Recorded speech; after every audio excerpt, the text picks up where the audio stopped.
Hello, welcome back. I'm Tanya from Tanya's Witchy Kitchen, and how are you doing today? I'm not too bad. It's a gorgeous day outside. I got my walk in, I got my coffee. I'm raring to go, do nothing.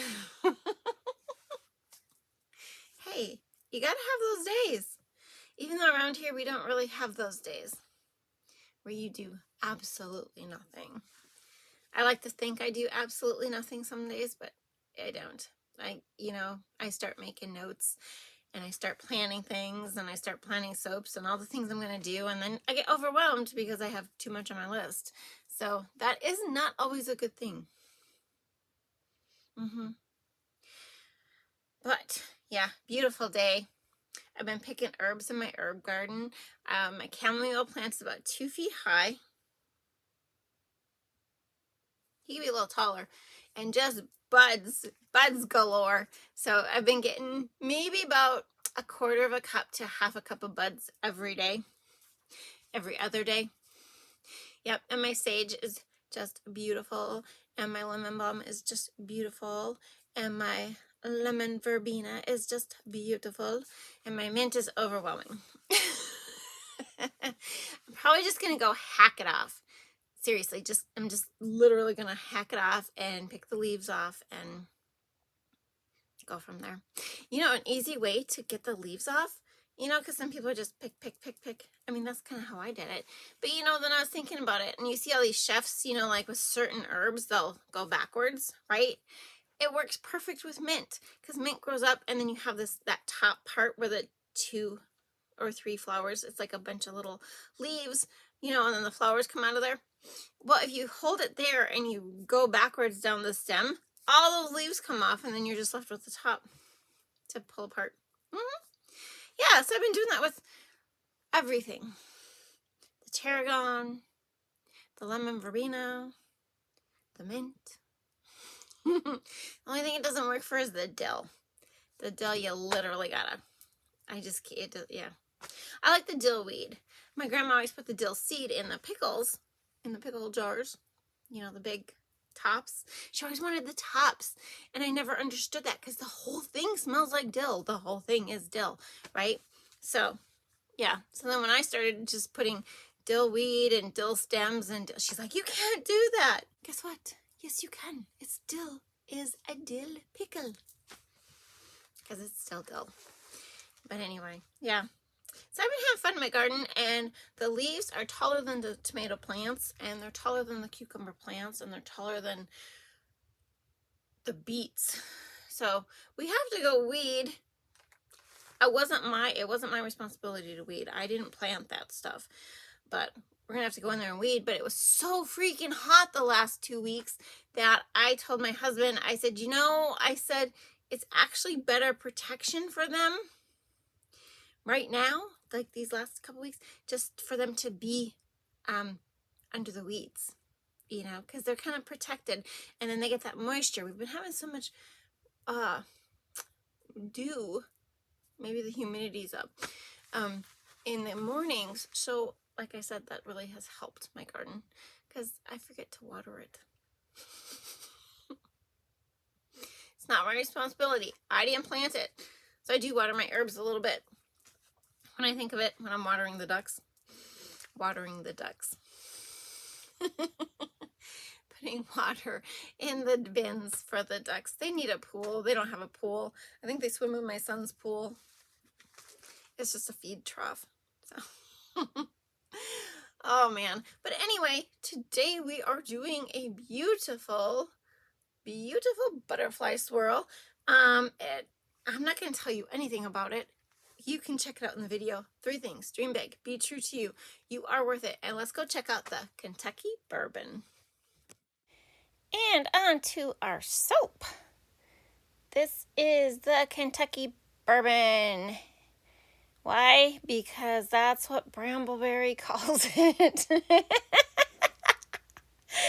That is the fragrance oil that I'm using in this soap.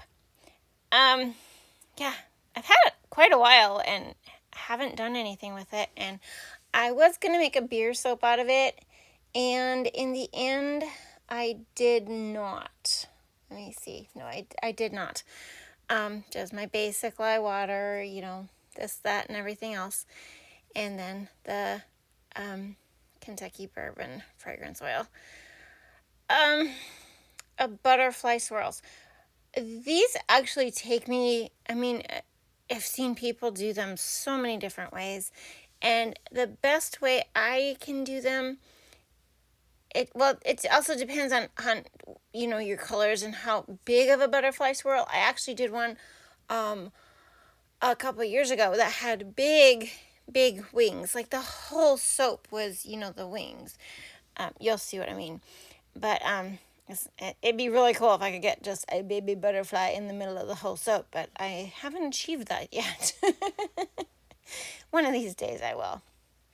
So there's different techniques to do it depending on how you want it done or how you want the end to be. So I used black oxide and activated charcoal. So it's activated charcoal with a tiny bit of black oxide just to push the charcoal. And we used gold, which was King Tut gold, and blue Klein. I like that blue Klein. I really like that blue Klein. That is from Nurture Soap, I think. The King Tut is from Mad Micah's. The black oxide you gotta buy yourself somewhere. I don't know where I got it from. But yeah, I was hoping, because this does discolor a little bit, I was hoping to keep the gold part, you know, to help that along in a way, you'll see. And then, there was no white, right? No white. No. Okay. So, maybe down the road we'll do another one of these, like for the fall soaps or something like that. That'd be kind of cool. And I'll do a bigger butterfly. But for this one, I'm going to do a thin body of a butterfly, okay? Thin body. So the main thing you want to remember is if you're doing a thin body, you want to keep the body all on the one side, okay? So you're going to see me pour tiny bits of, like the blue. It's not a lot. But I'm going to use the gold to push the blue back to the other side. Okay? And then we're going to put the black on top of the blue very carefully. Very carefully. I mean, this is speeded up, you know, so can you imagine how slow I went? And then I pour the gold to push those colors back to their side. I wanted a little bit of gold in between the layers. Yeah, and then I'm like, oh my gosh, I'm such a mess. Only I could get, you know, soap between the soap, or in between the silicone layer and the wood layer of the mold. I am just that good. Yeah. But basically, so that's it. That's really all I'm doing. I'm pouring very little down that side. I don't even have much for colors. So out of 20 ounces of oils, after you made the batch, I can't remember what that makes. It makes close to 30 ounces of batter. I made 4 ounces of the black and the blue. Okay, so a very small portion total of the black and the blue, and the rest was the gold color. I probably could have used a little bit more gold, but I knew it was just gonna discolor, so like I said, I was just taking a chance with the gold. So very thin lines, very small stripes, trying to keep it onto that, well, from our perspective, the top side of the mold, okay? Wanting to keep it all on the top side so that when I swirl it, everything comes out from that body of the butterfly, supposedly. Now, if you want to do, you don't have to stick to this. You could do different layers, like, how do I want to say this? Like, I can't remember that technique, but it's basically one layer, like three different colors straight down the mold. Sometimes they use these fancy little forms for it, like that you stick in the mold and then pull out. And you could butterfly swirl those. If you bring your colors out halfway, okay, so mine are like, let's say mine are a fourth of the way. If you bring them out halfway through the mold, when you start your butterfly swirl, start in the middle of the mold. Don't start at the end of the mold. Start swirling in the middle of the mold, and then you can move over. Okay, just because where your colors start, and but I mean, there's a lot of different crazy ways that people make this, just so they have this butterfly swirl. I mean, I saw one. They had forms and molds, and in the end, it was 1 bar of soap. It was literally 1 bar of soap that they did, and I was just like, that. Yeah, that's too much work for 1 bar of soap. My biggest problem with butterfly swirls, I'll tell you what my biggest problem is remembering which side the butterfly's on. I don't even know if they call it a butterfly swirl. I call it a butterfly swirl because it looks like a butterfly.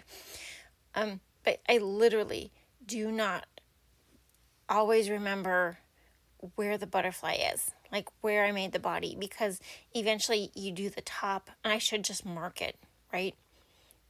Look how anal I am today. Oh my gosh. Like classic.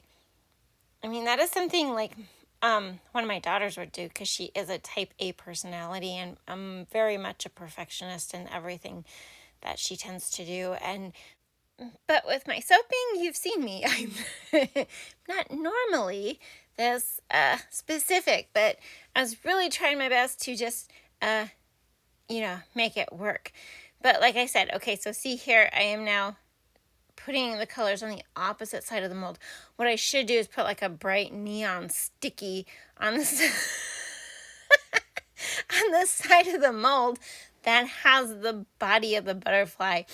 Yeah, I don't know why I do this to myself, but it's fun. It's fun. And I've done it where I've done it backwards, and it still looks really kind of cool, it really does.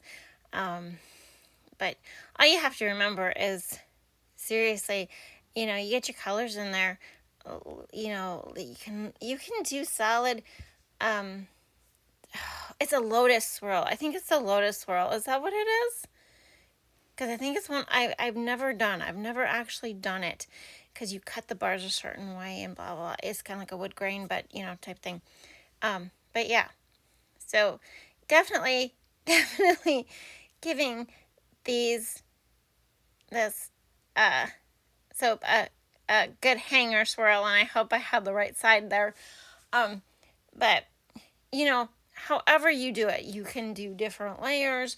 You can do vertical layers, which is kind of what I was doing. I was stacking my layers there. You don't have to. You can do the 3 horizontal layers or 4 horizontal layers, where they're just side by side solid layers that go down. You basically have to put them on top of each other, like green, red, white, green, red, white, green, red, white, so as you pour it, so you keep them on top. But that's why there's forms for it and whatever.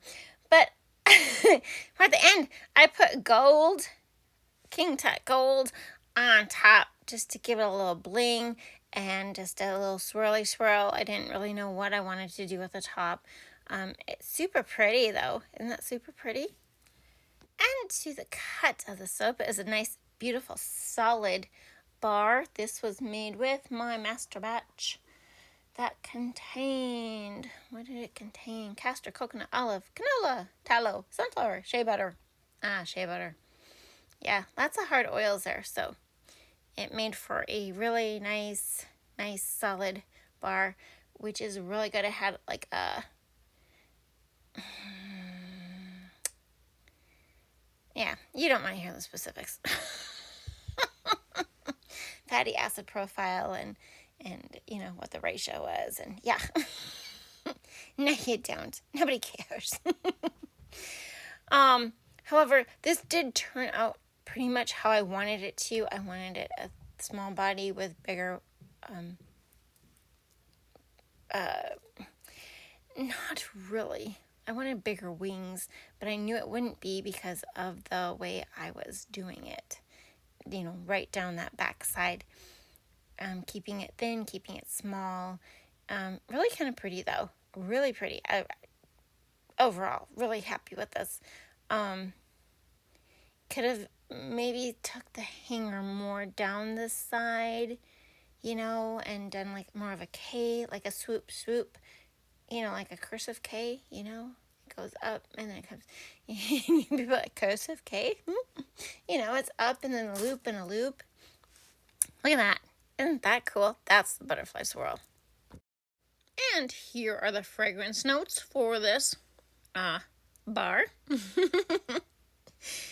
And here's the bar right after I cut it. Very pretty, very white. You're going to see the discoloration in the bar once it's cured. Totally. Still beautiful. And as always, I hope you had a good time. Thank you for dropping by, and I will see you next time. Bye-bye.